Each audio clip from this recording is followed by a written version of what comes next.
Bismillahirrohmanirrohim. Assalamualaikum warahmatullahi wabarakatuh.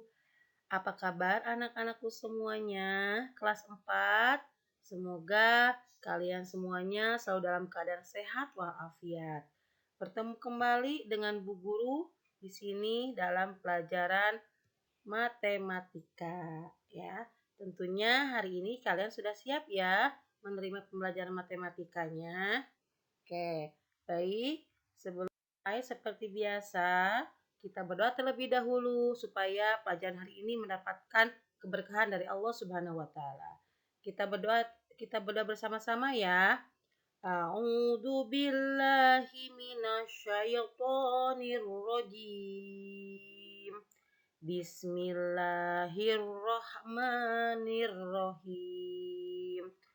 Raditu billahi rabba wa bil islami dina wa bi muhammadin nabiyya wa rasula rabbi zidni ilma warzuqni fahma amin ya rabbal alamin.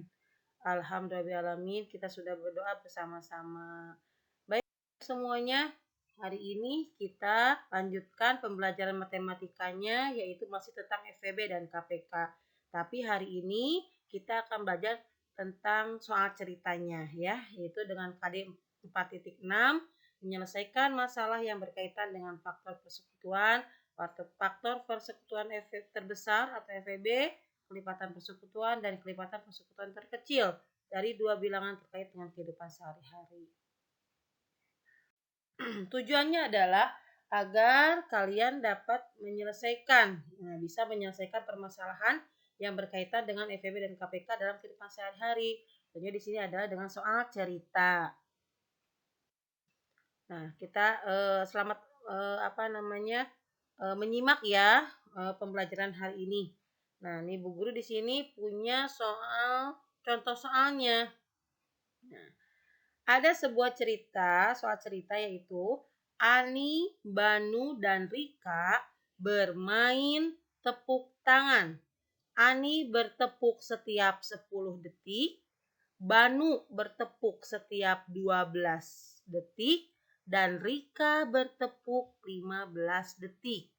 Jika diawali dengan tepukan bersama, berapa menit lagi mereka bertepuk tangan bersama-sama? Perhatikan soal cerita di sini.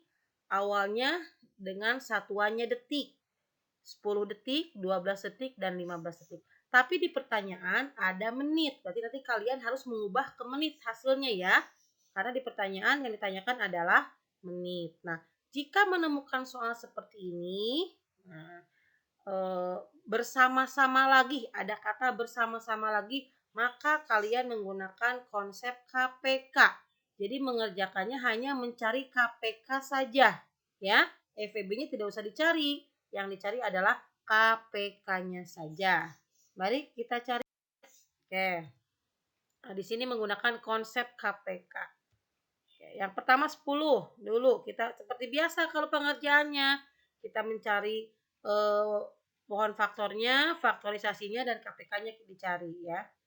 Dari 10 dibagi 2 dapat 5, betul. Udah selesai ya sampai di situ ya. Oke, yang kedua 12. 12 dibagi 2 dapat 6, betul. Dibagi 2 lagi dapat 3, betul. Oke. Selanjutnya 15. 15 dibagi 2 tidak bisa, tapi bilangan prima selanjutnya yaitu dibagi 3 dapat 5. Ini hasil faktor pohon faktornya. Kita tulis faktorisasi primanya ya. Yang 10 berarti 2 dikalikan 5. Oke, yang 12. 2 pangkat 2 kali 3. Yang 12. Yang 15 3 dikali 5. Ini adalah faktorisasi primanya. Kita sudah dapat faktorisasi prima, kita cari KPK. Ingat, KPK sudah kita bahas sebelumnya, yaitu sabarin ya, betul. Sama, besar, dan yang lainnya. Nah, di sini ada bilangan yang sama angka berapa? di 10 ada 2, di 12 ada 2, di 3 2 tidak ada, berarti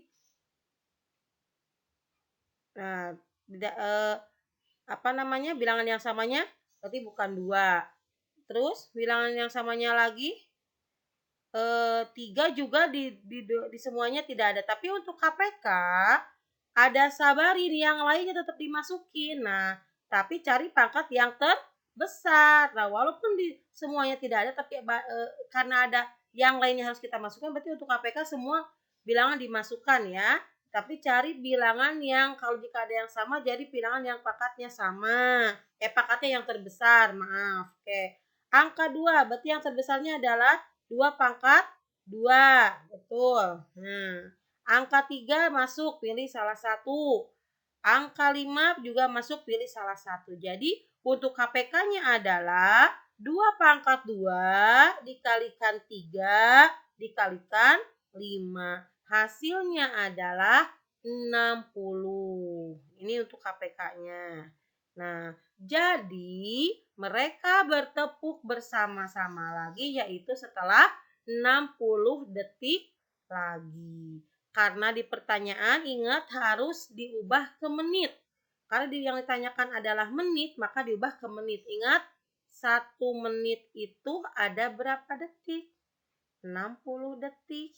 Nah, jadi 60 detik itu berarti 1 menit ya. Nah, jadi mereka bertepuk bersama-sama lagi itu setelah 1 menit. Oke, baik ya. Itu adalah untuk yang contoh soal yang pertama. Yang kedua, Pak Agus memetik 20 mangga dan 50 alpukat dari kebunnya. Kemudian ia membagi dalam kantong-kantong plastik dengan jumlah bagian yang sama. Berapa kantong plastik yang diperlukan Pak Agus? Itu pertanyaan yang pertama. Pertanyaan yang kedua, berapa mangga dan alpukat masing-masing dalam setiap plastiknya? Jadi berapa kantong plastik yang dibutuhkannya dan ada berapa buah di dalam kantong plastiknya nanti ya. Nah, kalau melihat soal seperti ini, dibagi berapa bagian, menjadi berapa bagian, ada berapa plastik, ada berapa bagian. Nah, ada kata-kata berapa bagian ya, jumlah bagian yang sama. Nah, ini menggunakan konsep EVB. Kalau tadi kan bersama-sama lagi, itu kata kuncinya ya. Berarti itu menggunakan konsep KPK. Kalau ini bersama-sama membagi jumlah bagian yang sama, berarti menggunakan konsep EVB. Baik. Konsep EVB-nya dari 20 dibagi 2 dapat 10. 10 dibagi 2 dapat 5, betul.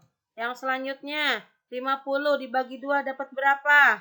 Dapat 25. 25 dibagi 2 tidak bisa, dibagi 3 bisa. Berarti yang selanjutnya dibagi 5 dapat 5. Ini untuk faktor konfaktornya. Sekarang faktorisasi primanya.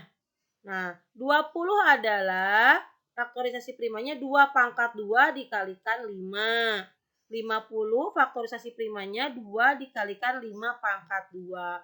EVB sakit, sama sedikit, bilangan yang sama tapi pangkatnya yang sedikit. Di 20 2 ada, di 50 2 ada. Di 50 di 20 5 ada, di 50 juga 5 ada. Berarti angka 2 dan 5 masuk semuanya. Tapi ambil pangkat yang sedikitnya. Berarti yang 2 dan yang 5. Nah, EVB-nya adalah 2 dikalikan 5. Hasilnya 10. Nah, jadi kantong plastik yang diperlukan Pak Agus adalah 10 buah. Nah, itu yang pertanyaan pertama. Kantong plastik yang diperlukan Pak Agus adalah 10 buah. Pertanyaan yang kedua adalah ada berapa masing-masing buah di dalam kantong plastiknya? Nah, ingat kembali ke awal soalnya 20 itu mangga, 50 itu alpukat. Kita bagi 10, berarti yang 20 dibagi 10 hasilnya 2, Yang 50 dibagi 10 hasilnya 5. Nah, jadi setiap kantong plastik berisi 2 mangga dan 5 alpukat ya. Nah, itu untuk menjawab pertanyaan yang menggunakan konsep EPB ya. Mohon dicermati lagi, diulangi lagi videonya supaya kalian bisa lebih lebih paham ya. Baik. Baik anak-anakku semuanya, itu adalah 2 contoh kalimat soal cerita yang menggunakan konsep FEB dan KPK. Nah, untuk lebih paham lagi nanti kalian supaya lebih bisa lagi, kalian mengerjakan soal latihannya ya yang ada di buku Pak. Nah, mengerjakan contoh soal di buku paket halaman 78. Di situ ada soal nomor 5, nomor 6, nomor 7, dan nomor 8. Mengerjakan di buku tulis dengan soalnya dan jawabannya. Silakan nanti kalian mengirimkan ke wali kelas kalian masing-masing. Selamat mengerjakan ya dengan teliti. Oke. Baik anak-anakku semuanya, alhamdulillah pembelajaran hari ini kita sudah selesai, yaitu tentang soal cerita FEB dan KPK. Terima kasih sudah menyimak videonya. Belajar lagi untuk matematika, contoh-contoh soalnya dikerjakan supaya bisa lebih paham dan lebih bisa ya. Terima kasih dari Bu Guru untuk hari ini. Mohon maaf apabila banyak kekurangannya. Assalamualaikum warahmatullahi wabarakatuh.